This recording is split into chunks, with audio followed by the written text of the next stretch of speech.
El siguiente programa es para todas las edades. No contiene escenas de sexo o violencia.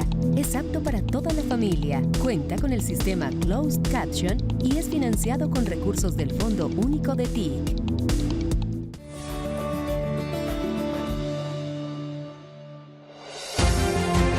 Hola, ¿qué tal? Muy buenas tardes. Bienvenidos a una emisión más de La Agenda, el encuentro, el servicio que ofrece la Secretaría de Comunicaciones y Prensa de la Presidencia de la República para los medios comunitarios, populares, alternativos, los creadores de contenidos de las regiones, de los rincones del país.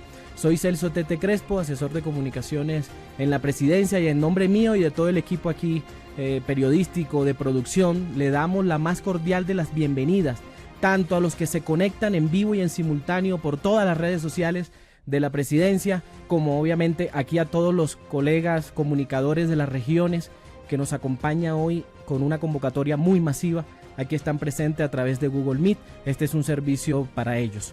El tema de hoy, consulta popular, es el tema que nos atañe, que le atañe al gobierno del cambio, que le atañe al país con la reforma laboral. Vamos a tratar ese tema hoy en un horario inusual, porque, bueno, por temas de agenda del ministro, temas de agenda de gobierno, tenemos el horario inusual de la tarde, pero a partir del próximo lunes ya volvemos a nuestro horario habitual, pues de las 7 de la mañana con todos ustedes.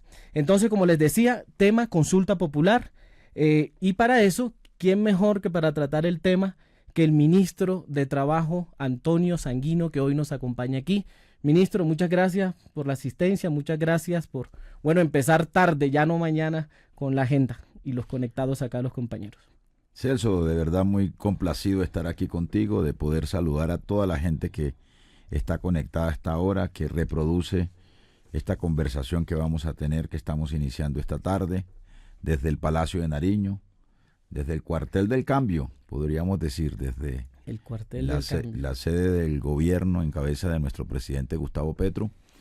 Y por supuesto muy contentos también de saludar a toda la gente, todos los colombianos en todas las partes del país y del mundo que nos están viendo a esta hora. Así es, del mundo, porque esto se está viendo pues en vivo por las redes sociales y se pueden conectar desde cualquier parte. Bueno, ministro, pese a lo inusual del horario, como lo decía, los medios comunitarios y populares en los territorios se están conectando a través de Google Meet.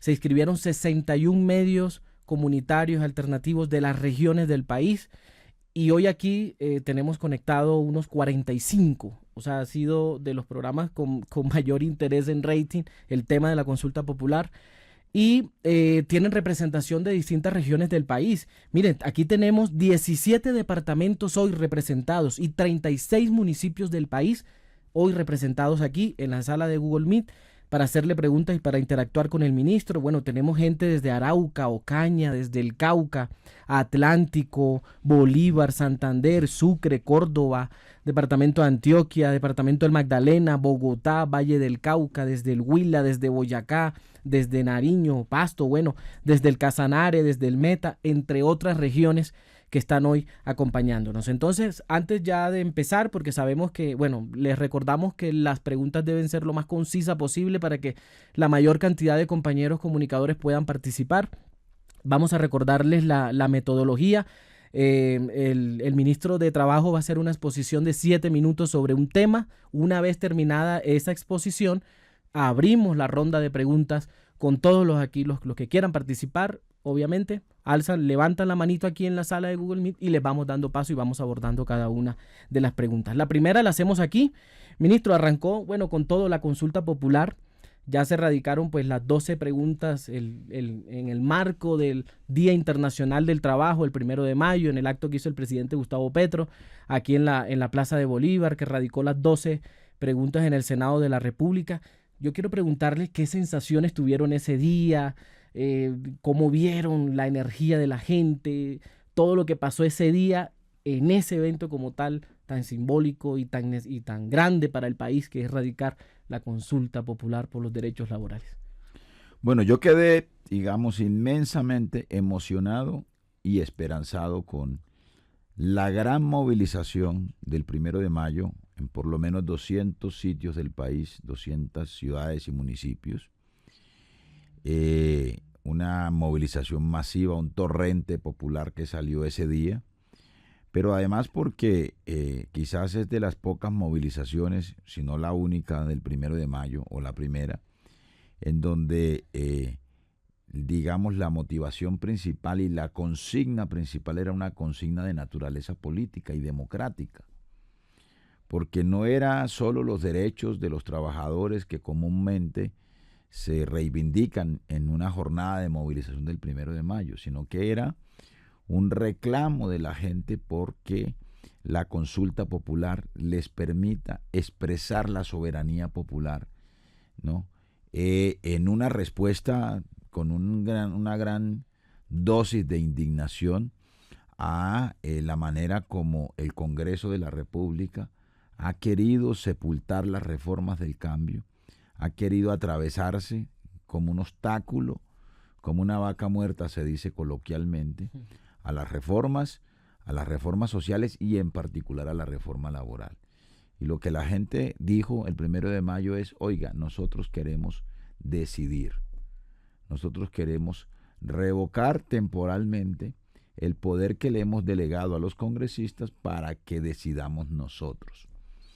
Es una revocatoria muy puntual del mandato otorgado a los senadores,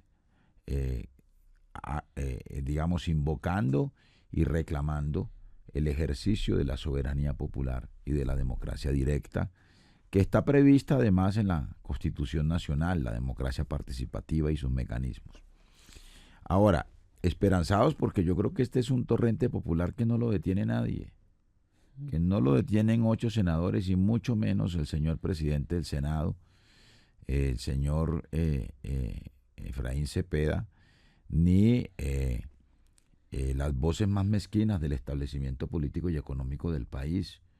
Aquí hay una mayoría que tiene además un líder y un liderazgo desde la presidencia de la República. Es un pueblo con su gobierno, no es un gobierno, digamos, actuando en solitario, ni es un pueblo, digamos, con un gobierno reprimiéndolo. No, al contrario, aquí hay una unidad, pueblo, gobierno, para reclamar un ejercicio de democracia y de democracia directa.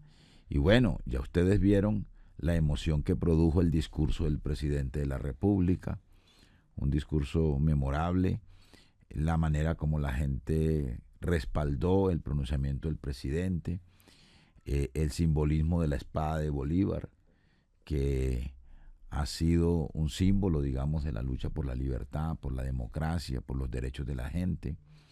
Y luego, cómo la gente acompañó la radicación de la solicitud ante la Secretaría del Senado de la convocatoria a la consulta popular por parte del propio presidente de la República en persona. Y las preguntas que fueron además presentadas por el presidente en la Plaza de Bolívar. Así que yo creo que hemos construido un proceso de participación popular en corto tiempo, en un mes y medio, ¿no? El país se ha sacudido y esa sacudida yo creo que va a remover los cimientos del poder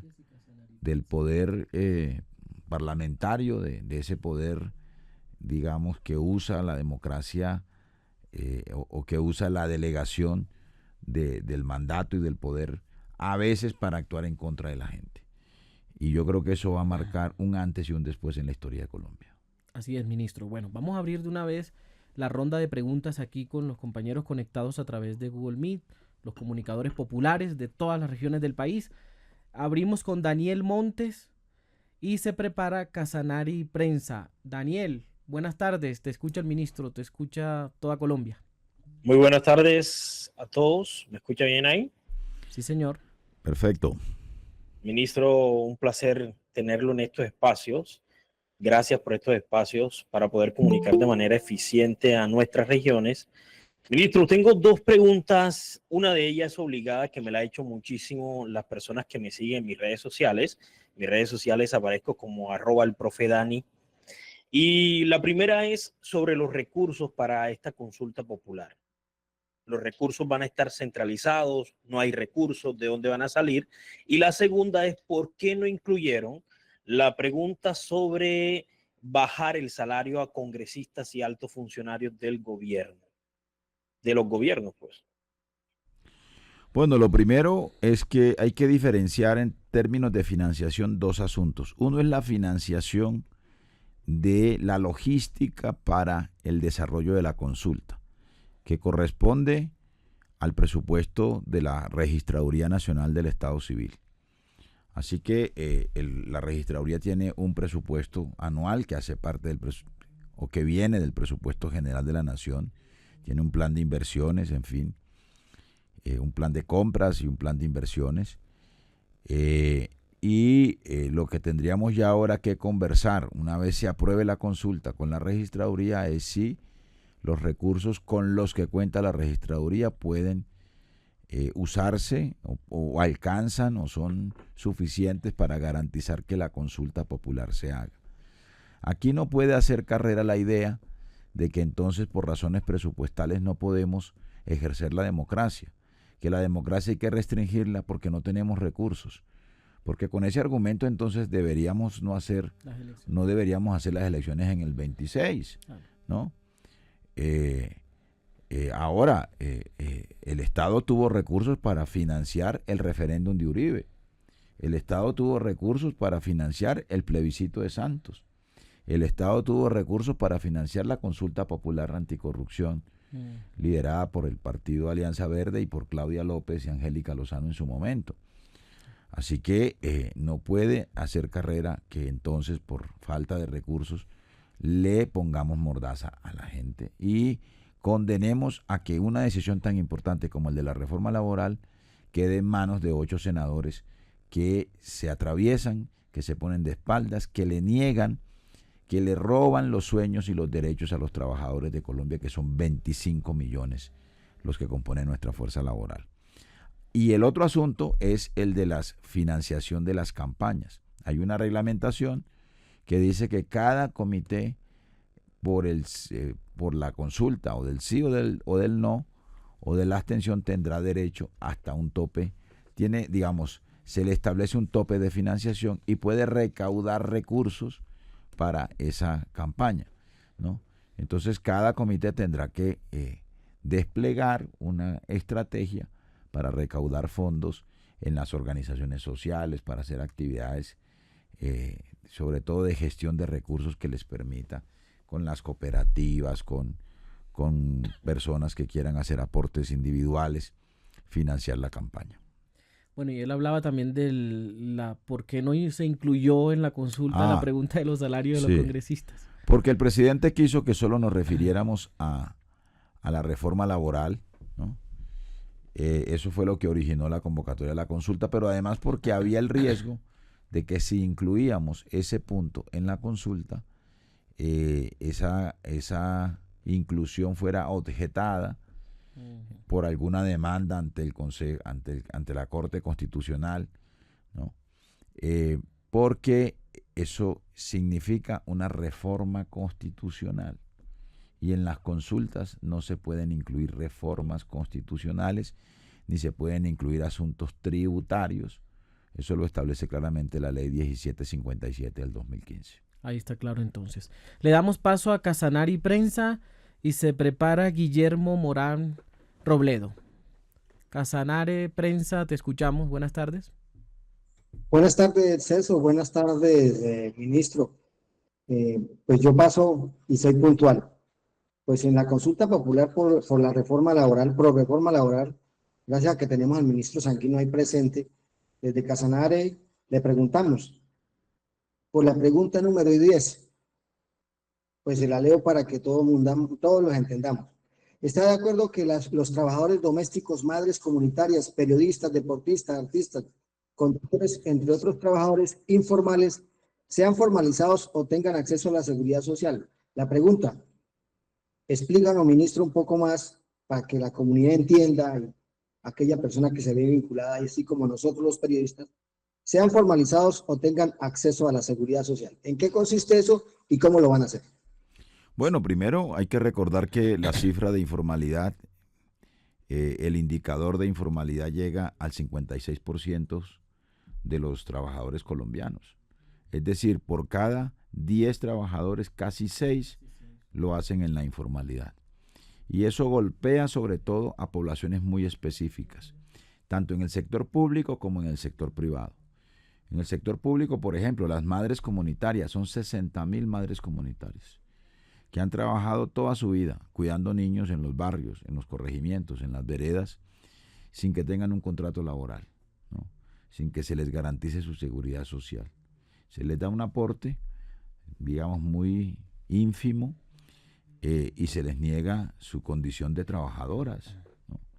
Que bien sean por formación empírica o por alguna formación técnica o tecnológica, ejercen esa labor, digamos, ofrecen su tiempo, su cuidado en una labor que debe ser remunerada con un contrato laboral. Entonces, en esa pregunta se demanda, se exige, se solicita que esa población sea formalizada laboralmente. Igual ocurre, por ejemplo, con los artistas, los artesanos, los músicos, los hacedores de la cultura, los trabajadores de la cultura. Lo hacen en una situación de desprotección total, sin contrato laboral, porque allí en ese mundo es muy difícil el contrato laboral, pero sobre todo sin seguridad social y sin una pensión cuando no puedan seguir trabajando. Entonces allí se pregunta por la formalización laboral de esas personas que garantice por lo menos la seguridad social y el derecho a una vejez digna a través de una pensión. Igual ocurre con los deportistas y los instructores deportivos, o con los trabajadores en los medios de comunicación, los periodistas. Muchos periodistas trabajan en una situación de inestabilidad, de precarización laboral, de informalidad. Ocurre que, por ejemplo, las manipuladoras del plan de alimentación escolar tampoco tienen un contrato laboral. Y así, digamos, vamos encontrando las trabajadoras del servicio doméstico, que en muchas ocasiones trabajan en una condición o en condiciones muy parecidas a la del esclavismo o al de la servidumbre, ¿no? En épocas del feudalismo. Entonces, esa pregunta lo que hace es solicitar, pedir que haya formalización, seguridad social y derecho a una pensión que garantice una vejez digna. Listo. Vamos con Guillermo Morán Robledo y se prepara Arcángel de Jesús. Guillermo, buenas tardes. Hola, buenas tardes, Celso y ministro. Un saludo acá desde el portal de Noticias Lado B, en Medellín, desde Sabaneta, Antioquia. Ministro, la pregunta es puntual sobre la pregunta o el interrogante número 4 de la consulta popular. Y es, ¿cómo se puede garantizar que esas licencias por el tema de menstruación y que sean incapacitantes no generen como una forma de estigmatización y de pronto temor de la mujer para reportar este tipo de causas para incapacitarse? ¿Cómo evitar esa estigmatización? Bueno, ahí tiene que actuar el Estado de conjunto, ¿no? Tiene que actuar el Ministerio haciendo el papel, el Ministerio del Trabajo, de Inspección, Vigilancia y Control, para que no haya discriminaciones en el mundo del trabajo por razones de género, ¿no? Tienen que actuar las demás instancias, el Ministerio de la Igualdad, los demás ministerios, de tal suerte que podamos realizar una pedagogía que permita persuadir a las empresas de la vinculación de las mujeres en el mundo laboral, ¿no? Y en tercer lugar, tiene que haber una actitud de las mujeres y de sus organizaciones por reclamar este derecho que está previsto en la pregunta 4, pero al mismo tiempo también hacer veeduría ciudadana y femenina, ¿no? Y de género, que permita que esto no sea motivo y fuente de discriminación. Así es. Bueno, vamos con Arcángel de Jesús Hernández y se prepara Sabino Caballero. Arcángel, buenas tardes, te escuchamos. Muy buenas tardes, Sergio. Buenas tardes, señor ministro. Primero que todo, felicitarle por este trabajo tan arduo sobre el tema de los derechos de los trabajadores. Soy Arcángel de la Cumbre Valle, pertenezco y soy delegado de la red de comunicadores del Valle del Cauca. La pregunta mía, señor ministro, es la siguiente. Es una pregunta y una propuesta. La pregunta es, la reforma, ¿qué impacto tendría laboral en los medios de comunicación alternativos y comunitarios? Y la propuesta es, que me permita poder hacer llegar un estribillo musical que habla de la consulta popular y la reforma laboral y cómo puedo hacérselo llegar, pero que le llegue a usted, señor ministro, si usted me lo permite. Muchas gracias. Póngalo a sonar. Póngalo a sonar, vale. Póngalo a Puede poner sonar. a sonar de una. Póngalo a sonar, María. Ya lo vamos a poner a sonar, señor ministro. Permítanos un momentico. Estribillo sobre la consulta popular. Sí, el estribillo sobre la consulta popular. Preparando y ahorita le damos paso. ¿Listo? Bueno, mientras Bueno, vas vale. colocando el estribillo, te respondo, digamos, tiene que ver con la pregunta anterior. Nosotros tenemos que garantizar que, por ejemplo, quienes ejercen el periodismo, ya no solo en los grandes medios o en los medios tradicionales, sino también en estos medios alternativos, pues deben tener la posibilidad de algún tipo de formalización, por lo menos de garantizar seguridad social, ¿no? Mediante un registro de los periodistas, de los medios digitales, de los medios alternativos, mediante la exigencia de un contrato laboral o que haya una formalidad en la contratación cuando se contratan a estos medios o cuando estos medios contratan también personas que laboran en la producción de contenidos y en la operación de los medios alternativos. Y eso, por supuesto, también requiere que en la reforma laboral, en la reforma pensional que arranca el próximo 1 de julio, también podamos incorporar esta población como una población que debe ser atendida en el nuevo sistema pensional. Le damos paso ahora a Sabino Caballero y se prepara Jairo Guillot. Sabino, buenas tardes. Te escuchamos. Muy buenas tardes, Celso. Ahora entró aquí una llamada. Dígale a Israel que no me llame. Justo le entró la llamada. Señor ministro, es que justo me entra aquí una llamada. Señor ministro, buenas tardes y señor Celso. ¿Qué Sabino? ¿Qué más, ministro? Bien, sí, señor. Venga, 2 preguntas precisas. Coménteme qué va a pasar, pues poniéndolos en otro lado, si el Senado dice no. Es que incluso en un trino del presidente Gustavo Petro, en un trino no, en la intervención que se hizo en el Cesar, habla de una huelga general, o sea, no sé si era en esos términos que él se refería. Y 2, es para precisar las preguntas 3 y 6, porque es que una es la que dice, está en la presidencia, en la web, y otra es la que está en el Twitter del Ministerio de Trabajo, para precisar esas 2. Explícame lo último, ¿es que aparecen numeradas de manera distinta?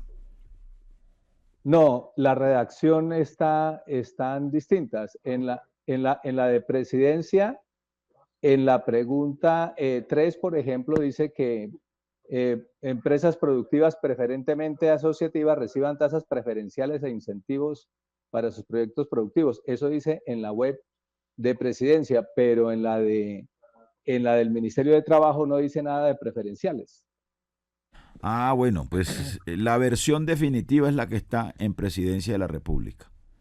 Seguramente en nuestra página alguna situación técnica tenemos en el ministerio y no hemos actualizado la pregunta tal como fue radicada el día 1 de mayo. Pero ya vamos a proceder a revisarla. Pero la versión final es como la has leído, que está en las páginas o en los sitios virtuales de la Presidencia de la República. Y en relación con que el Congreso diga no, pues yo creo que eso va a aumentar la indignación de la gente, ¿no? Y si el Congreso dice no a la consulta popular, entonces convierten el día de marzo, el 8 o 9 de marzo del año entrante, el 26, el día de la elección del Congreso, en una consulta popular. Así es. Porque sencillo. como dijo el presidente, vamos a encargarnos de que el pueblo colombiano sepa nombre por nombre, quién le puso mordaza en la plenaria del Senado de la República. Y esas personas no deberían recibir un solo voto de los colombianos y colombianas que quieren una sociedad y una Colombia democrática. No pueden actuar de espalda al pueblo. Le damos paso a Jairo Guillot y se prepara Federico Acuña. Jairo, buenas tardes. Buenas tardes, Celso, a la gente de la agenda, a todos los colombianos y por supuesto, señor ministro, es un placer saludarlo por segunda vez.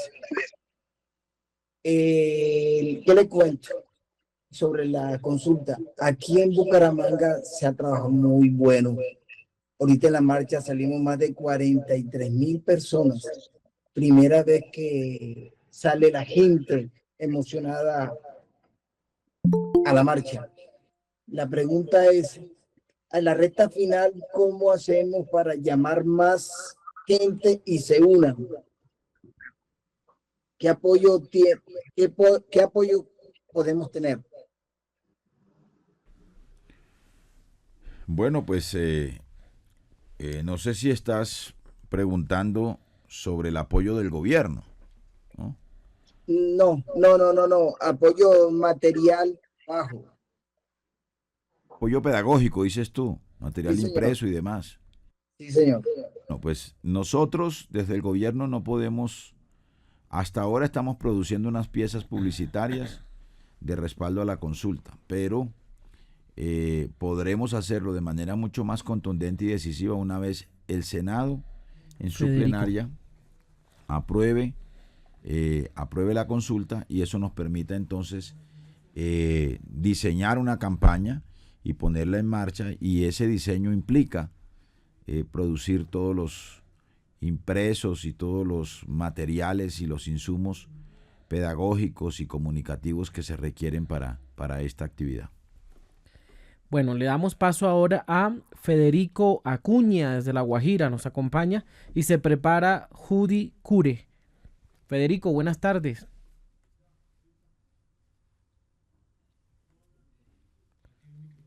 ¿Activas Hemos micrófono? preparado el estribillo. ¿Activas micrófono, Celso. porfa? Federico, activa micrófono. No te estamos escuchando. Y concisos, porfa. Y agradecemos que silencien los micrófonos mientras los otros compañeros están preguntando, para que no se nos...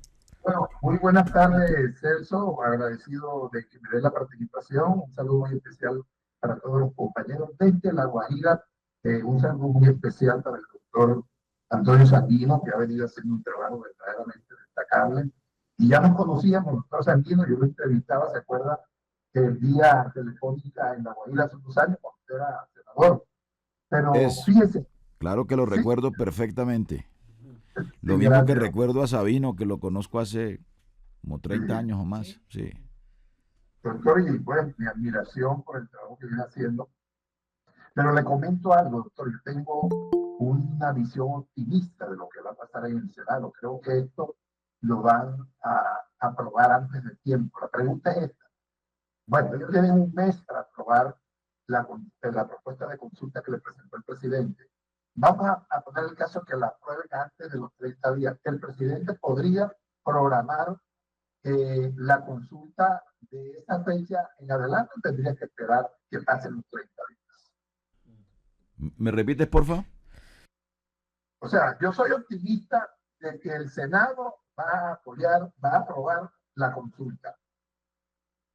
Y si el Senado tiene 30 días y ellos aprueban la consulta antes de 30 días, el presidente, a partir de esta aprobación, puede enseguida formular la programación para llamar al pueblo colombiano a la consulta, o tiene que esperar 30 O días. tiene que esperar 30 días más, dice él.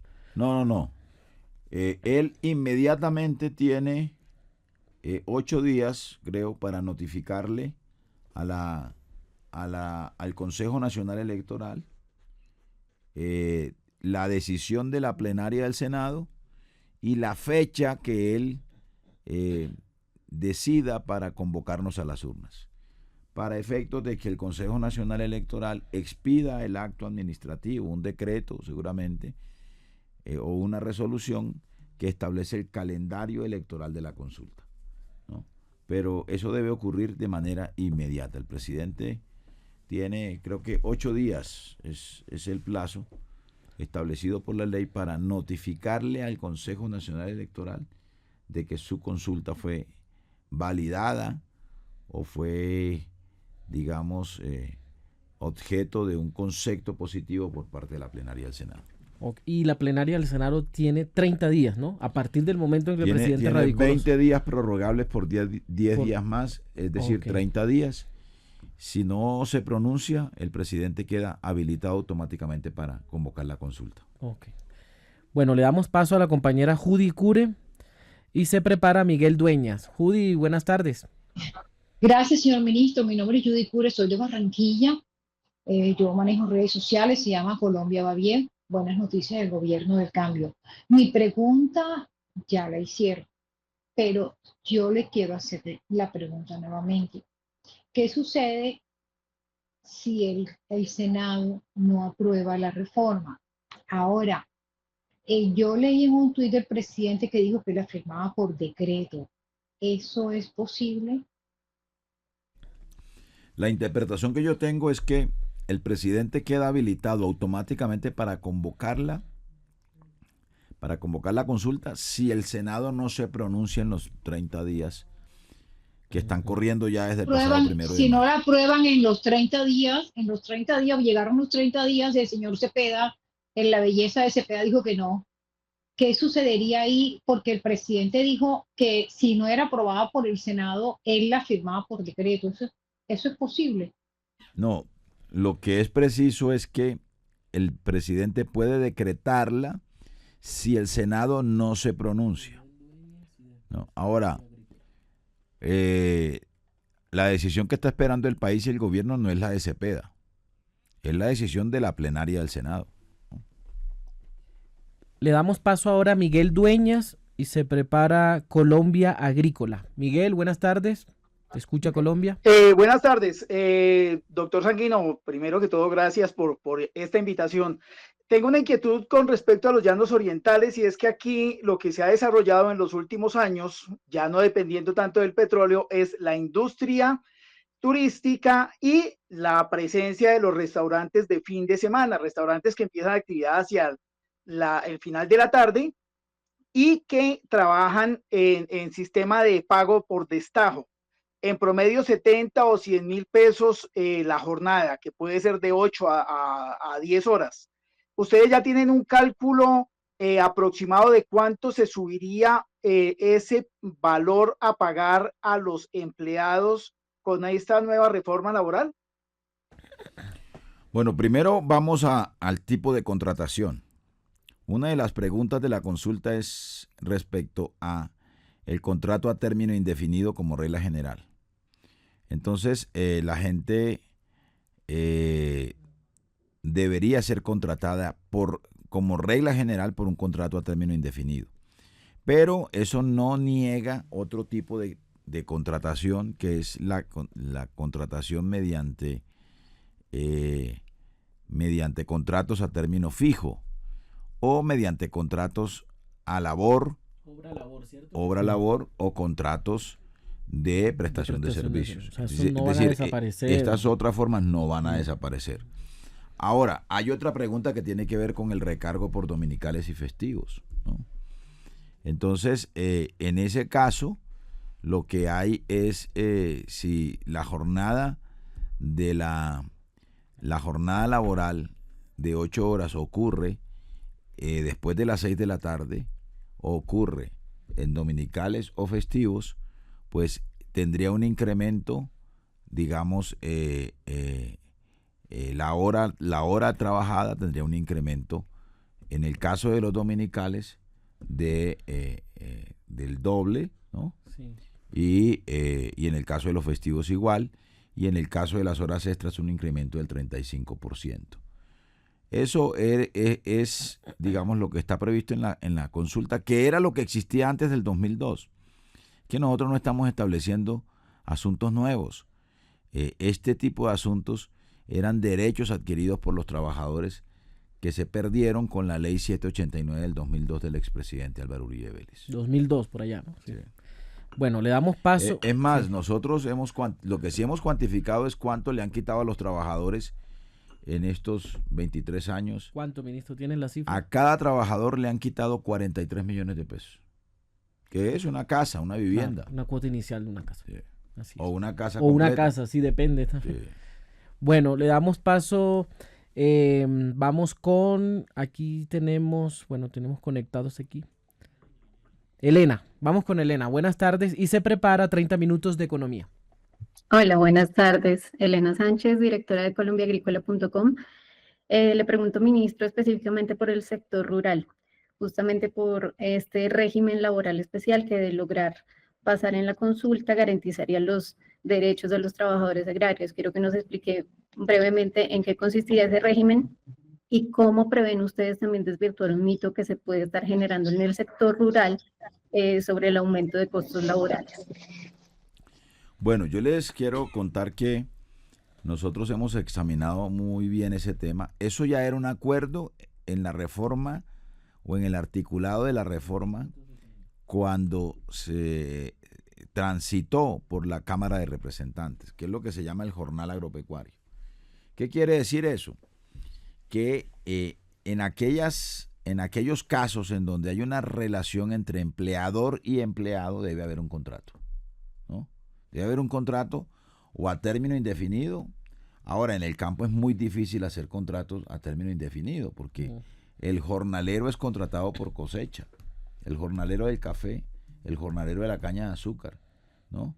Es contratado, o el jornalero de la palma africana, de la agroindustria, es contratado por épocas del año. Entonces tienen que haber contratos a término fijo, ¿no? Ahora, pero tiene que haber un contrato cuando hay esa relación laboral entre empleador y empleado, ¿no? Entre patrón y trabajador. Y allí lo que estamos tratando es de disminuir la informalidad en el campo, que es del 83%, ¿no? Ahora, nosotros reconocemos que hay campesinos que labran la tierra, que laboran en la tierra junto con su familia, que son una especie de famiempresa o que son, digamos, trabajadores por cuenta propia, ¿no? Entonces, allí en la consulta lo que se prevé para ese tipo de trabajadores que además no cotizaron durante su época laboral, o no cotizan, o no han cotizado, o no van a cotizar, o si cotizan no les va a alcanzar para una pensión, es garantizar un bono pensional para campesinos y campesinas, que es la pregunta número 12, que fue propuesta además por el propio presidente de la República. Equidad en el campo. 30 minutos de economía. Buenas tardes, te escuchamos y se prepara Radio Noticias Casanare. Buenas tardes, Celso. Buenas tardes, ministro, y a todos los colegas que nos acompañan en este momento. Ministro, una pregunta. Bueno, son dos. Una, ¿me repite, por favor, el costo de la consulta popular? Y dos, usted la semana pasada decía que espera 15 millones de personas que salgan a votar la consulta popular y que se obtengan 9 millones de votos para que quede aprobada. En caso tal de no conseguir esos 9 millones de votos, ¿qué pasaría con esas preguntas de la consulta popular? ¿Se harían por decreto? ¿Volvería la reforma laboral al Congreso? ¿Cuál escenario han planteado? Bueno, la encuesta que salió hoy de Cifras y Conceptos es muy esperanzadora, ¿no? Dice que el 37% de la gente está dispuesta a votar la consulta popular. El 53%. El 53% está de acuerdo con que se convoque una consulta. Y el 37% está dispuesto a votarla. El 37% son 15 millones de votos. Sí. O sea que no me estoy pelando en la cifra. Sí. ¿No? Y puede ser más. Esto apenas está arrancando, ¿no? Ahora, esa misma encuesta dice pregunta o consulta pregunta por pregunta y a los encuestados y el que va a votar por el sí oscila entre el 75 y el 90%. Es decir, que no solo va a haber umbral, va a haber una votación arrolladora, sino que además mayoritariamente, de manera también avasallante y arrolladora, va a votar por el sí cada una de las 12 preguntas. Le damos paso a Radio Noticias Casanare y se prepara Alejandro Martínez. Buenas tardes. Ministro, muy buenas tardes, ministro. Muchas gracias por la invitación. Ministro, ¿se tiene algún plan de contingencia? No quiero ser como el ave de mal agüero, pero si no se llega a tener el umbral, ni siquiera la votación necesaria, ¿tiene algún plan de contingencia del gobierno nacional para resarcir o mitigar ese efecto negativo que se puede dar en las urnas?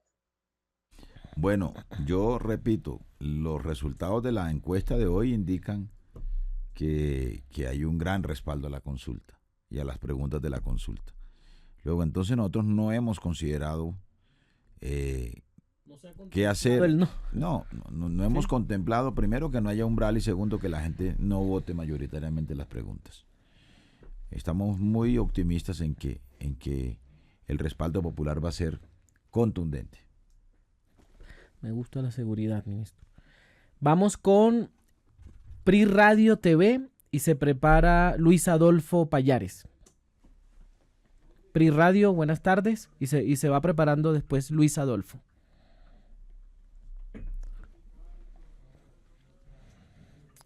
Activa el micrófono, porfa. Activa el micrófono. Activa el micrófono, que no te escuchamos. Y esa informalidad a Luis Adolfo Payares. Repites la pregunta. Dale. Buenas tardes. Se va preparando después Luis Adolfo. Gracias, muy gentil de verdad. Uno de los puntos más complejos tiene que ver con la informalidad en América Latina. Y esa informalidad en América Latina obviamente toca a Colombia. ¿De qué manera se están catapultando desde el gobierno para que con esta consulta también los informales se sientan incluidos? ¿Las qué? No te oí para la que última parte. Los informales también se sientan incluidos, ¿sí? Bueno, mira, nosotros desde el gobierno venimos adelantando programas que no dependen de la consulta, que están en el plan de desarrollo, en el programa de gobierno, y que los hemos venido implementando en estos años, que han generado un volumen muy importante de empleo formal. Hay un programa, por ejemplo, en el Ministerio del Trabajo, que se denomina Empleos para la Vida, que es un programa de incentivos para que las empresas contraten personas que están en la informalidad y que tienen vulnerabilidades especiales. Entonces, un programa de incentivos ayuda a que la informalidad se reduzca y a que los nuevos empleos que se generen sean empleos dignos y decentes, sean empleos, digamos, en condiciones de formalización o mejor, sean el resultado de un proceso de formalización laboral con todo lo que ello implica. Ahora bien, en la medida en que la reforma laboral se ponga en marcha por la vía de una consulta popular, eso va a generar un incremento de los ingresos de los trabajadores, y el incremento del ingreso de los trabajadores genera una demanda agregada que le permite a la gente salir a comprar más o ahorrar más, ¿no? Más poder adquisitivo. Ahorra o compra, ¿no? Y en la medida en que ahorre o compra, si ahorra, pues el ahorro, por ejemplo, va a terminar invertido en los programas de vivienda y en la industria de la construcción, ¿no? Porque los constructores, para construir, acuden al crédito bancario, ¿no? Y el crédito bancario, si hay si las tasas de interés bajan y si además de eso la gente ahorra, pues eso genera un efecto virtuoso en el circuito económico. Y lo propio ocurre con los demás sectores. Y en la medida en que la economía crece, ¿no?, por cuenta de que hay mayor demanda de bienes y servicios, pues se generan nuevos y mejores empleos formales, ¿no? Y la informalidad tiende a ir decreciendo. Ahora, la pregunta también de las tasas preferenciales hacia el pequeño, la micro y mediana empresa que está en la consulta, significa que habrán tasas preferenciales de crédito, porque lo que más ahoga a la economía popular, ¿no?, y a las unidades productivas de la economía popular es, por ejemplo, el crédito gota a gota, ¿no? Eso es lo que hace quebrar a las empresas, no el costo laboral de la actividad de esas empresas, o lo que pagan en servicios públicos, por ejemplo, lo que pagan ¿cómo dicen en la costa? En la luz. En la luz. En la luz. No, la dictadura de Afinia y de Aire es brutal. Tienen que elegir si comer o pagar un recibo de luz. Como es brutal, vaya usted cuánto paga una tienda de energía eléctrica en Santa Marta, en Barranquilla, en Cartagena, en Valledupar.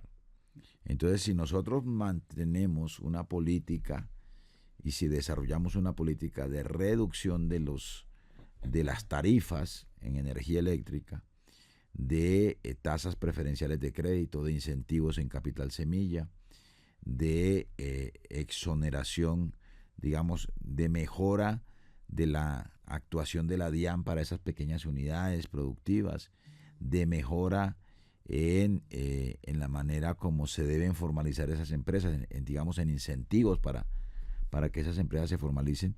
Con eso estamos avanzando en ganar la batalla contra la informalidad.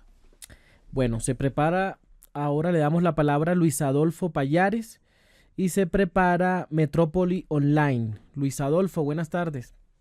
Buenas tardes, Celso, buenas tardes al ministro y bueno, muchas gracias por estar acá en este escenario para hablar un poco sobre la reforma del gobierno de Gustavo Petro. Bueno, ministro, ¿qué opina sobre los señalamientos de que esta reforma es más ideológica y no técnica? Y la segunda pregunta, ¿cuál va a ser, digamos, la logística para que los medios alternativos tengan la posibilidad de tener de alguna manera algún estipendio por el trabajo para esta reforma?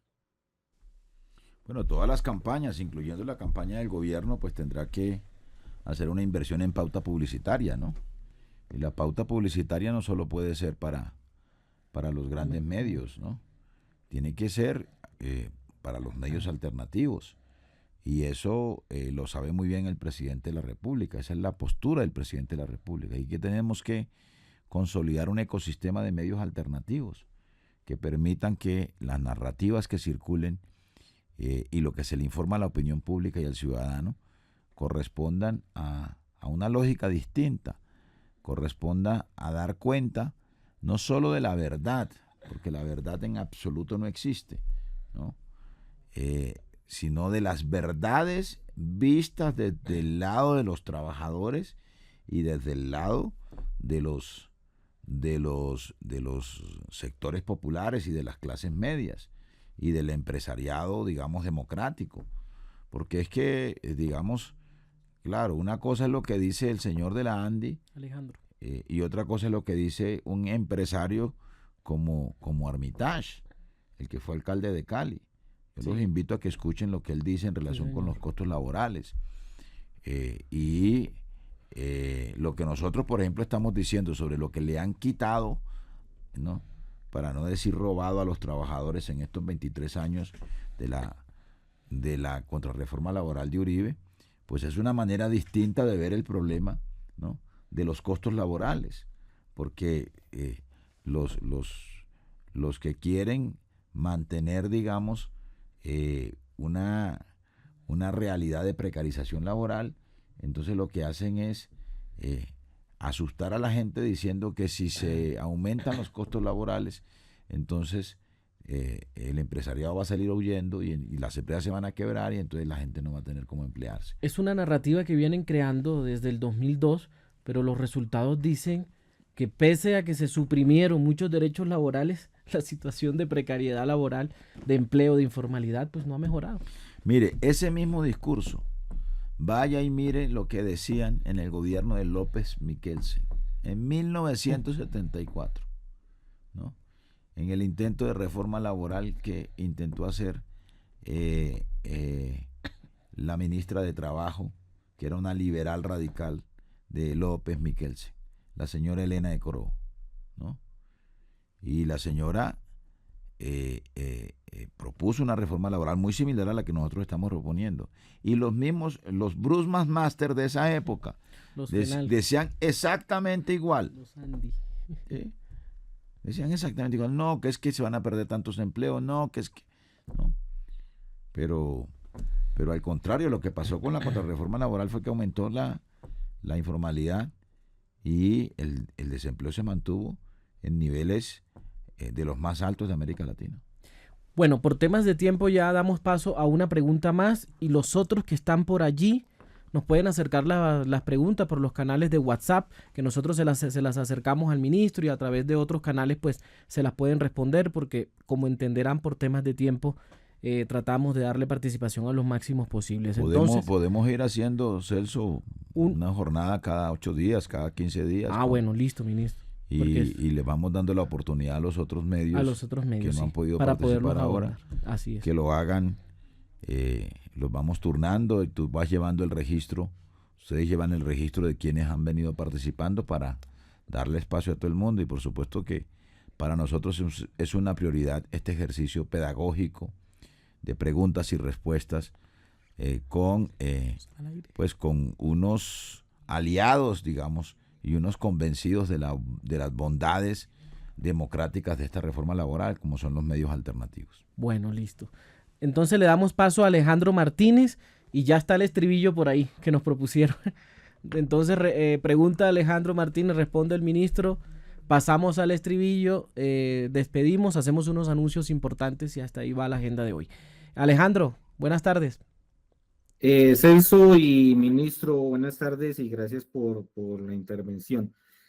Ministro, hace unos días el presidente del Senado mencionó que todas las preguntas estaban dentro de la reforma laboral, del texto de la reforma laboral. El honorable parlamentario.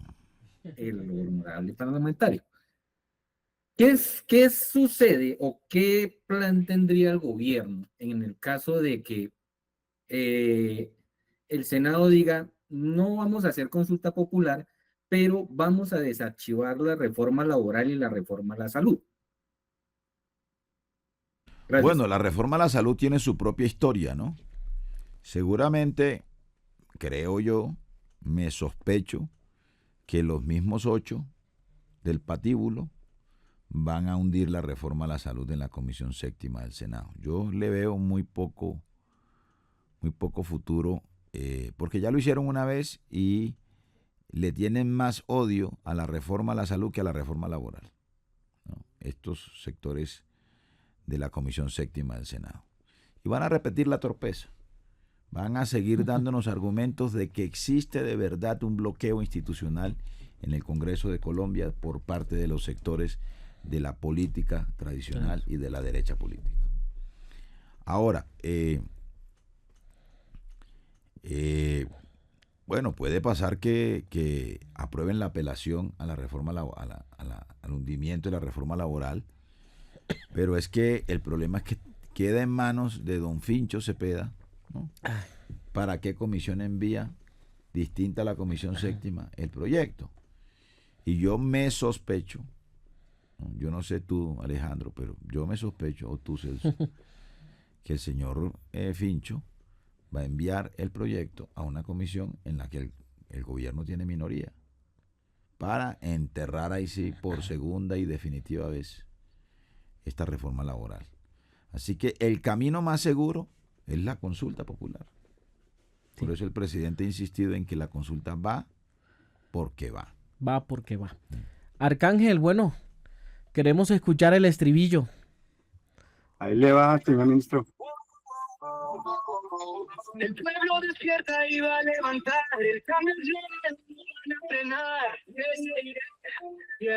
Wow, wow, wow, wow. Consulta en las manos, vamos a votar. Escucha mi voz, no la pueden callar. Consulta popular, la voz del pueblo. Es hora de decidir, el cambio es cierto. Reforma laboral sin más reverso. El futuro nos llama y ya no hay miedo. Bonos pensionales, respeto real. Incapacidad, contrato vital. Que no haya esclavos en ningún lugar. El pueblo está listo para transformar.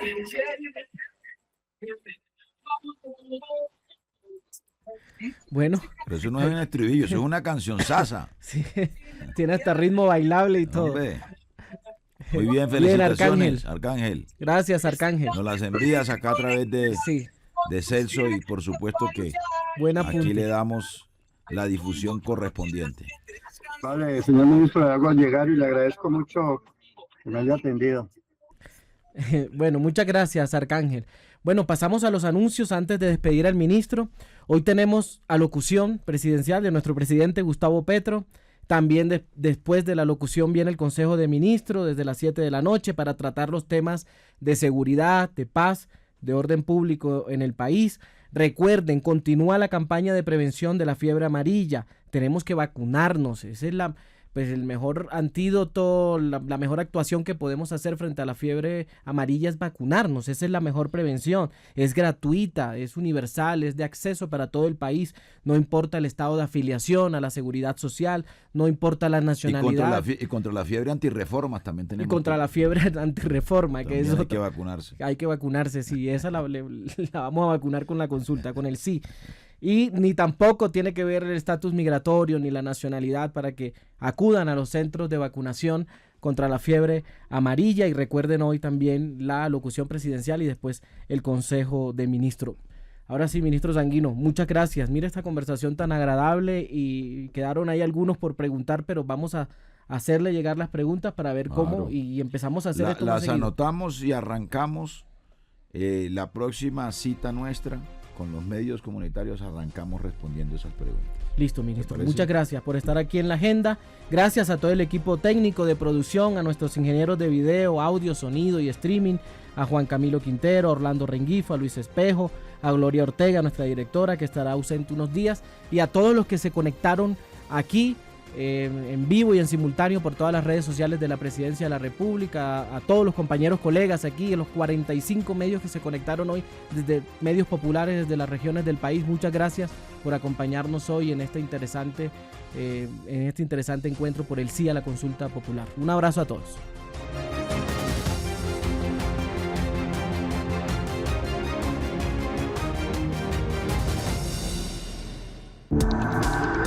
Este contenido fue financiado con recursos del Fondo Único de TIC.